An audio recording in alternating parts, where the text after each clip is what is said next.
Okay, the question is, how do you work out legs? How do you gain muscle in your legs when you don't have any sort of external resistance, load, weight, extra weight?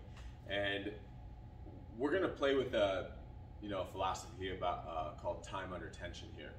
And what we're gonna do is try to expose the legs to a demand that makes sense for it with the TRX suspension trainer. And so what I'm gonna do is try to figure out exercises that make sense, especially in that hypertrophy idea of 8 to 12 repetitions being something that I'm pretty close to my maximal effort on that side of things. So like I can simply take a pistol squat, and if I understand how to manipulate that pistol squat, then I will get a stimulus from this that makes sense from a hypertrophy standpoint. So that makes sense for me building muscle.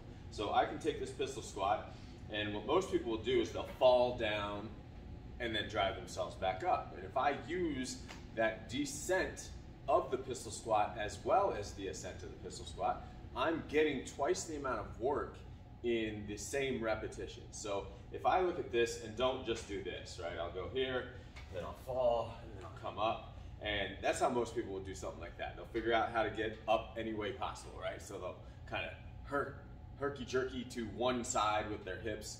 But instead of doing that, what I'm gonna do with the straps is I'm gonna go here and I'm gonna lightly hold on to the straps and make sure my leg does most of the lowering for me. So my hamstring is engaged, right? Quads and glutes as well. And then when I get here, I'm gonna try to do the same thing up, is use most of my leg to come up. Now, that was one, and that was somewhat tiring for me. Now, if I did 8 of those, all of a sudden that leg's probably gonna be like, hey, we're done here, right? So I would do the same thing essentially on this other side. I would try to use that leg rather than my upper body to get into that low position, and then same thing, driving up. And so I've used the tension on both sides to do that exercise. I can do the same thing on the back end, right?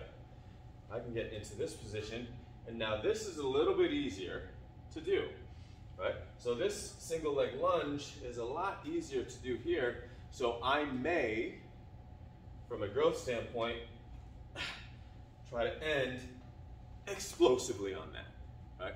So I could do my pistol squats, and then I could pair that with that little crossing lunge with a hop. So I can get a power exercise in there as well, which is also going to build those fast twitch muscle fibers, which is going to give us a little bit of growth. Now, on the other side of that, I can go long here. I can go into this position here. And so when we have no weight, we want to look at exercises that may seem very simple, and how do we increase the demand of those exercises? So in this case, what I'm going to do is I've got my suspended lunge here. So obviously I've got balance issues with this back foot suspended, but what I'm going to do is really focus on this leg and having this leg drive me up and down. So I want to actually like get into this leg and drive my whole body and put more of my mass on this side so it loads that glute, and then I'm gonna come out of that and try to rotate back to that side, and that guy's gonna turn on. Like, he is gonna turn on, and you're gonna feel it if you do this right. So you drive through, rotate, load this side, try to get the pressure off that back side, and then I'm gonna rotate out of that, and that glute is gonna go boom, boom, boom, hey, we do work, right? And now if I want to add a little bit to that, right, I can get up again into an explosive action there, right? But I'm not done single leg suspended.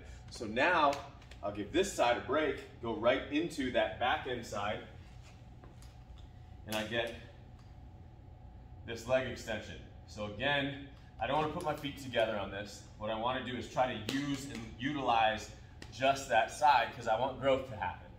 So I'm going to keep my feet separated. I'm going to pull in here, and then use my quad to get up into that position. Now, most people know that I don't like super isolated exercises that kind of really just focus on one body part, but in this case, I'll make an exception because we're looking at growth, right? Now, if I did that with 2 legs, I could probably rip off 20 of them. But doing it with 1 leg and doing it well, 10 is gonna be an issue. It's gonna be a problem, kids, it's gonna be a problem. So now I've got 4 exercises that I've done, and we can do the same thing, heels in as well, right?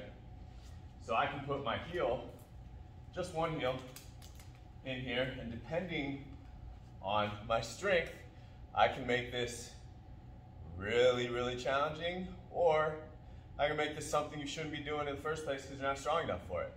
So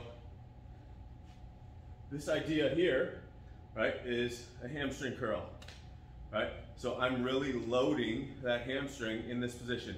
Now, if you're not strong enough for this, a lot of people will cramp up, and I wouldn't do this single leg, right? But if you own that strength, this becomes a very challenging move, right? And now if you own even more strength, we can start here and think of doing a glute bridge or hip press or whatever you want to call it, single leg as well. So I'm here, I'm gonna push up through that, through that hamstring. And again, we only want to do this if we are in a position that allows us the capacity to do single leg exercises with your single leg suspended.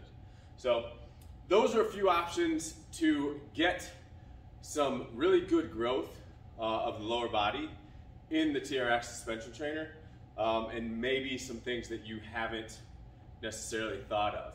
Right? Now again, with the single leg suspended exercises, I would only do those once you have the requisite strength to do a few, 20-ish double legs, so both legs suspended. Sorry, not on every exercise, but like that hamstring one, I would only try to do that if you can do multiple reps with both feet suspended. Same thing with that leg extension. So give yourself a shot, try those things out, and let me know how it goes.